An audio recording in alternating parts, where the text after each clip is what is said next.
नमस्कार दोस्तों।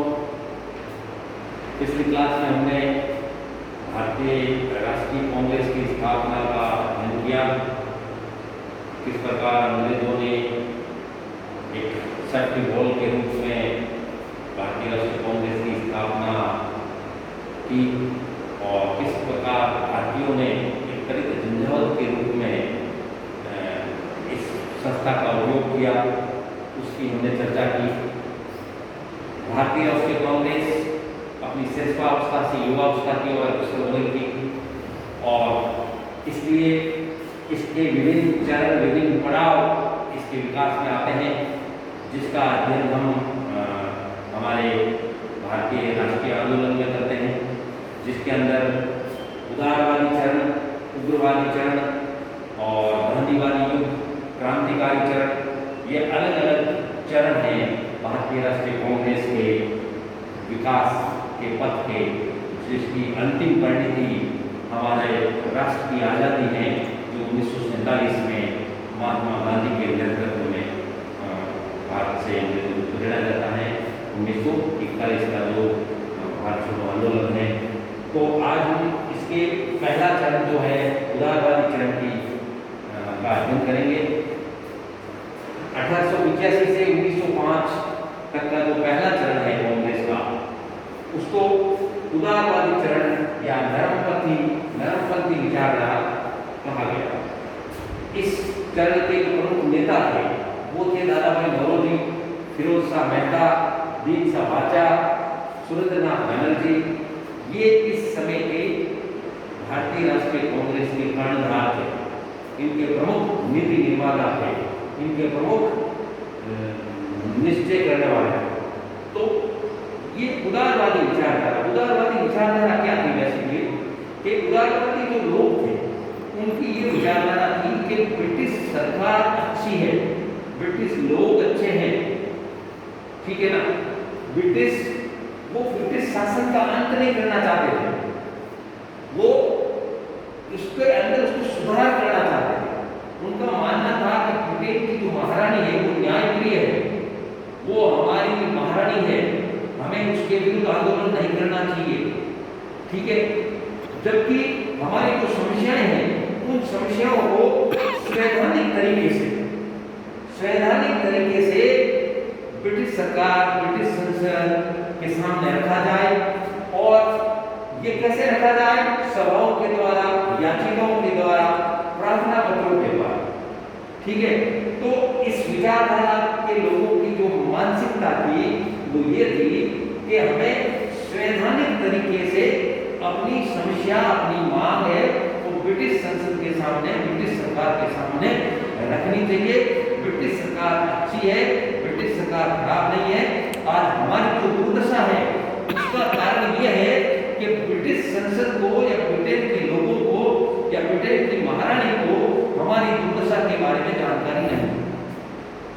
इसलिए इन्होंने ब्रिटेन में भी भारतीय राष्ट्रीय कांग्रेस के सम्मेलन रखे, ताकि ब्रिटिश संसद को, ब्रिटिश लोगों को यह बता सके कि भारत की वर्तमान स्थिति क्या है।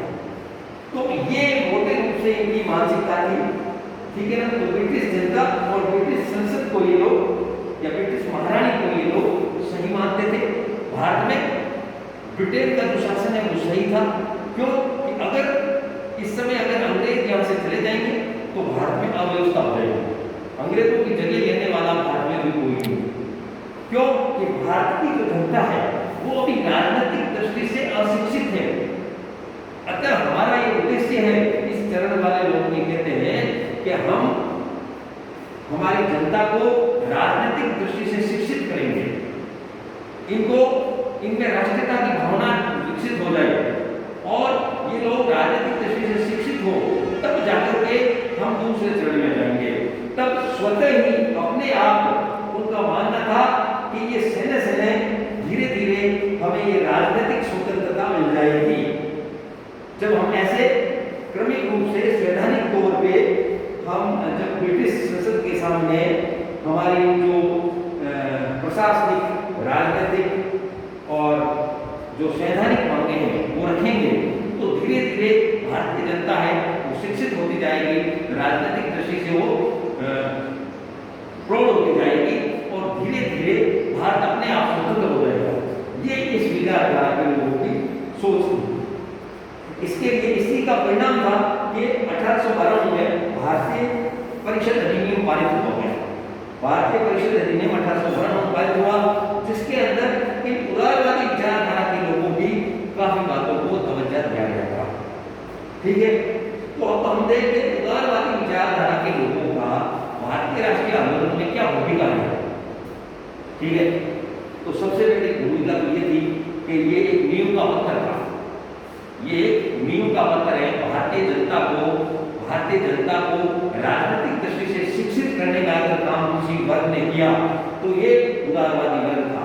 भारतीयों में अगर राष्ट्रीयता की भावना किसी ने जागृत करने का काम किया तो ये उदारवादी वर्ग था।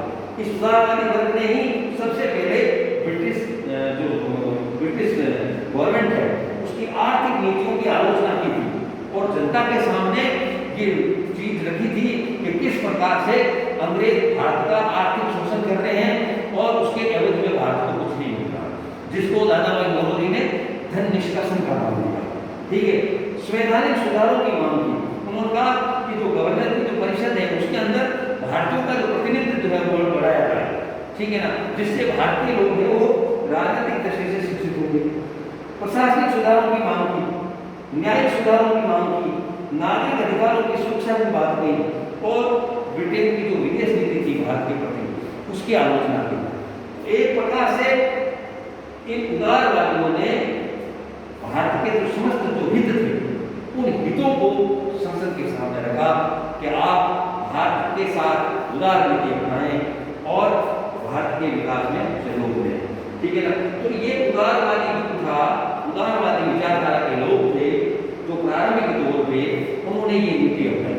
उन्होंने ये नीति भी इसलिए अपनाई, जैसा कि हमने कांग्रेस की स्थापना में पढ़ा था कि उन्हें ये विश्वास था कि अगर हम अभी से उग्र हो गए तो ब्रिटिश संसद की जो एक तरह से क्रूर नीति है, उस क्रूर नीति के तहत हमारा जो राष्ट्रीय आंदोलन है, हमारा जो विचारधारा है, हमारी जो राष्ट्रीय कांग्रेस है वो कुचल दी जाएगी और एक तरह से भारत का जो प्रारंभिक चरण है, भारतीय लोगों को राजनीतिक दृष्टि से शिक्षित करने का जो चरण है, भारतीयों में जो राष्ट्रीयता की भावना उत्पन्न करने का जो चरण है वो यही बन के रह जाएगा। इसलिए उनका ये विचारधारा थी कि किसी भी जो विचारधारा है उसका क्रमिक विकास होता है।